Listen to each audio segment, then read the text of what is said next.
నమస్తే, welcome to Aadya media. ఈరోజు మనతో పాటు స్టూడియోలో ఉంది సీనియర్ జర్నలిస్ట్ ఇమంది రామారావు గారు. నమస్కారం సార్. నమస్తే బాబు. సార్, షారుఖ్ ఖాన్ గారు సినిమా చాలా రోజుల తర్వాత జవాన్ అని ఇప్పుడు వచ్చింది సార్, ఈ రోజు రిలీజ్ అయింది. ఎలా ఉంది సార్ సినిమా గురించి మీ మాటల్లో చెప్పండి. ఇది ఎవరు ఎక్స్పెక్ట్ చేయలేదండి అసలు. మనకి ఠాగూర్ సినిమాకి దీనికి అసలు పోలికలే లేవు. ఠాగూర్ సినిమా దయచేసి మీరు సక్సెస్ చేయని బాబు అని ఆయన ప్రాకులాడాడు.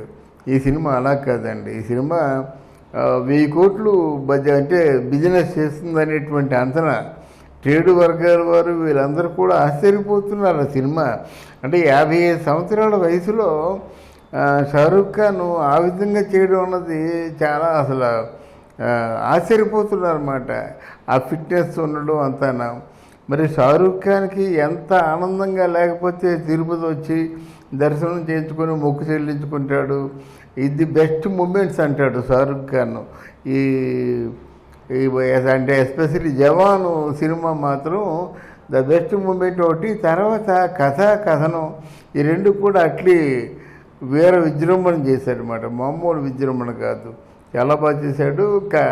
ఆ సౌత్ ఇండియన్ సత్తా ఏమిటో అతను స్వయంగా కళ్ళ చూశాడు. ఎవరు? మన షారూఖ్ ఖాన్ గారు. తర్వాత హీరోయిన్లు ఇద్దరు కూడా అంటే ఫస్ట్ నయనతార అనుకుంటా, ఫస్ట్ మూవీ అనుకుంటాను, దులగొట్టేసింది, బ్రహ్మాండంగా చేసింది. తర్వాత బాలీవుడ్లో ఫస్ట్ మూవీ సార్, బాలీవుడ్లో డెబ్యూ మూవీ. తర్వాత ఈవిడ కూడా దీపికా పడుకుని కూడా చాలా బాగా చేసింది. అందువలన ఇక్కడ సినిమా చూస్తే సినిమా కథ కానీ కథనం కానీ కొత్త వెరైటీగా ఉండడం వల్ల తను షారూఖ్ ఖాన్ని పట్టివ్వడంలోనూ తన తాలూకు ఆ వేట చేజింగ్ ఇదంతా కూడా సినిమాకి ప్రత్యేకమైన ఆకర్షణ. స్టోరీ లైన్ ఏంటి సార్? అంటే దేని మీద నడిచింది స్టోరీ అంతా? అంటే ఈయన జైలరు, విక్రమ్ రాథోడు జైలరు. ఆయన అంటే అసాంఘిక శక్తులు అందరినీ కూడా ఆయన అంతం చేస్తారన్నమాట. అంటే సంక్షిప్తంగా దీని కథనం ఏంటంటే, ఇక్కడ అంటే చైనా సరిహద్దుల్లో ఒక ఊరు, ఆ ఊరికి ఒక వ్యక్తి వస్తాడు. ఒళ్ళంతా గాయాలతో నిండిపోయి ఉంటాడు, రక్తశక్తంగా ఉంటాడు, బుల్లెట్లు దిగిపోతాయి. ఆ ఊరు వాళ్ళందరూ కలిసి ఆయన్నేమో మొత్తానికి బాగు చేస్తారు, కానీ గతం మర్చిపోతాడు. 30 సంవత్సరాల తర్వాత ఆయన చెప్తాడన్నమాట, ఇలాగా నేను ఒక ట్రైన్లో ఒక 6 అమ్మాయిల్ని హైజాక్ చేశాను నేను అని చెప్తాడనమాట. అందులో ఈ విక్రమ్ రాథోడ్ కోసం వచ్చిన అమ్మాయి ఎవరంటే నయనతార. అలా కాకుండా ట్రైన్లో ఉన్న అమ్మాయి అలియా. ఆ అమ్మాయి తాలూకు బ్రదరు ఎవరంటే మన సేతుపతి. ఆ సేతుపతికి 40,000 కోట్ల రూపాయలు కావాలంటాడు, దాన్ని చెల్లిస్తా అంటాడన్నమాట. చెల్లిస్తామంటే అంటే కాళీ అంటే సేతుపతి అంటే కాళీ సేతుపతి అనేవాడు ఇక్కడ జవాన్కి అంటే ఎవరికి, మన విక్రమ్ రాథోడ్కి ఎందుకు చెల్లించవలసి వస్తుంది? ఈ కాళీ ఎవరు, విశ్వపతి ఎవరు, నయనతార పాత్ర ఏమిటి, అలాగే క్యామియో క్యారెక్టర్ చేసినటువంటి దీపికా పడుకోని పాత్ర ఏమిటి, ఇవన్నీ ఇంట్రెస్టింగ్గా ఉంటాయి. దీంట్లో మెయిన్ ప్రధానం ఏంటంటే కథని సస్పెన్స్తో చివరి వరకు తీసుకెళ్ళడం కథలో ప్రధానమైన ఆకర్షణ. తర్వాత సినిమాలో సీరియస్నెస్, యాక్షన్ పార్ట్ ఎంతైతే ఉందో దాంట్లో మామూలుగా లవబుల్ సీన్స్, సరదా సన్నివేశాలు కూడా అంతే ఉన్నాయన్నమాట. దీనిలో అట్లీ తాలూకు ప్రయోగంలో గొప్పతనం ఏంటంటే సినిమాలో ఎక్కడ కూడా ఏ సన్నివేశం కూడా కథపరంగా ఏ బోరు కొట్టకుండా కథను మలుచుకున్నాడన్నమాట. అయితే ఈ సినిమాలో ఉన్న గొప్పతనం ఏంటంటే మ్యూజిక్, అనిరుద్ధ్ మ్యూజిక్ చాలా బాగా చేశాడు. మ్యూజిక్ కొత్త తరహాగా ఉంది. అది మొత్తానికి ఏంటంటే టాక్ ఆఫ్ ద ట్రెండ్ అయిందన్నమాట. తర్వాత ఫస్ట్ డెబ్యూ అయినప్పుడు కూడా నయనతార పెర్ఫార్మెన్స్ చాలా బాగుంది. అలాగే దీపికా పడుకోని క్యారెక్టర్ కూడా వైవిధ్యంగా ఉందని అంటున్నారు అన్నమాట. కొంచెం కామెడీ, కొత్త కొంచెం ఆకర్షణీయంగా గ్లామర్ క్యారెక్టర్ ఉందనేటువంటి ఒక క్రేజీ దీపికా పడుకోనేకి జనరల్గా ఉండే క్రేజ్ మాత్రం ఈ సినిమాలో ఉందన్నమాట.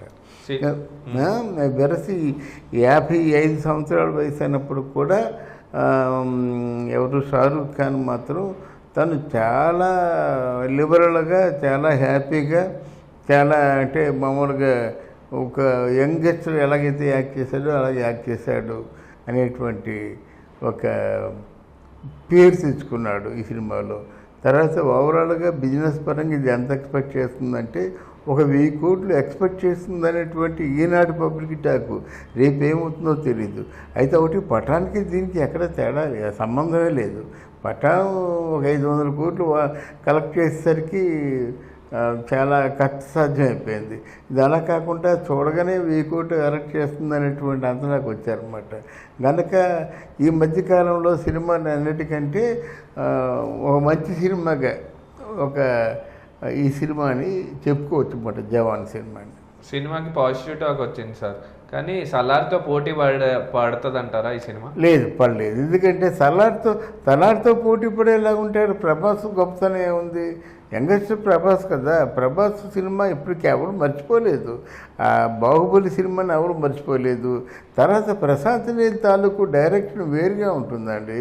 ప్రశాంత్ నీల్ డైరెక్షను, రాజమౌళి డైరెక్షన్ ఏంటంటే they will take us into the atmosphere అన్నమాట. ఆ వాతావరణంలో మనం తీసిపోతారన్నమాట.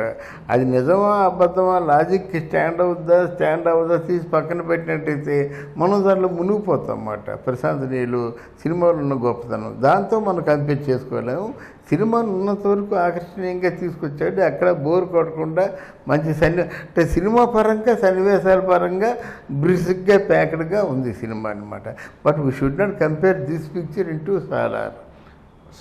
షారుఖ్ ఖాన్ గారి రెమ్యూనరేషన్ ఎంత తీసుకొని ఉంటారు సార్ ఈ సినిమాకి? షారుఖ్ ఖాన్ గారి రెమ్యూనరేషన్ మామూలుగా జనరల్గా ఒక 200 crores ఉంటుంది. ఇప్పుడు అంటే ఆఫ్టర్ పఠాన్ తర్వాత ఇప్పుడు వీళ్ళందరికీ ఇస్తున్నారు కదా, అంతే రెమ్యూనరేషన్ ఇవ్వాలని పట్టుబట్టారన్నమాట. ప్రభాస్కి అంత ఇస్తారు రెమ్యూనరేషన్, ఆ రెమ్యూనరేషన్ మాకు ఇవ్వాలని షారూఖ్ ఖాన్ ఇప్పుడు ఉన్న వాళ్ళల్లో సీనియర్ మోస్ట్ పేరున్నవాడు ఆయనే కదా. ఆయనే పట్టుబడితే అంత ఇస్తున్నారు అనుకుంటారు. కానీ రెమ్యూనరేషన్లు ఎలా ఉంటాయంటే ఏదో అండర్స్టాండింగ్తో ఉంటాయి. సాలిడ్గా ఇచ్చేటువంటి అమౌంట్ కాదు. ఇంకో 5 టెరిటరీస్ ఉంటాయి, నీకు 2 టెరిటరీస్ ఇస్తామంటే 2 టెరిటరీస్ కలిసి ఒక 200 crores రావచ్చు. ఆ విధంగా అడ్జస్ట్ చేసుకుంటారు అన్నమాట రెమ్యూనరేషన్. ఓకే అండి, థ్యాంక్ యూ. నమస్తే బాబు. షారుఖ్ ఖాన్ గారి రెమ్యూనరేషన్ ఎంత తీసుకొని ఉంటారు సార్ ఈ సినిమాకి? షారుఖ్ ఖాన్ గారి రెమ్యూనరేషన్ మామూలుగా జనరల్గా ఒక 200 crores ఉంటుంది. ఇప్పుడు అంటే ఆఫ్టర్ పఠాన్ తర్వాత ఇప్పుడు వీళ్ళందరికీ ఇస్తున్నారు కదా, అంతే రెమ్యూనరేషన్ ఇవ్వాలని పట్టుబట్టారన్నమాట. ప్రభాస్కి అంత ఇస్తారు రెమ్యూనరేషన్, ఆ రెమ్యూనరేషన్ మాకు ఇవ్వాలని షారూఖ్ ఖాన్ ఇప్పుడు ఉన్న వాళ్ళల్లో సీనియర్ మోస్ట్ పేరున్నవాడు ఆయనే కదా. ఆయనే పట్టుబడితే అంత ఇస్తున్నారు అనుకుంటారు. కానీ రెమ్యూనరేషన్లు ఎలా ఉంటాయంటే ఏదో అండర్స్టాండింగ్తో ఉంటాయి. సాలిడ్గా ఇచ్చేటువంటి అమౌంట్ కాదు. ఇంకో 5 టెరిటరీస్ ఉంటాయి, నీకు 2 టెరిటరీస్ ఇస్తామంటే 2 టెరిటరీస్ కలిసి ఒక 200 crores రావచ్చు. ఆ విధంగా అడ్జస్ట్ చేసుకుంటారు అన్నమాట రెమ్యూనరేషన్. ఓకే అండి, థ్యాంక్ యూ. నమస్తే బాబు.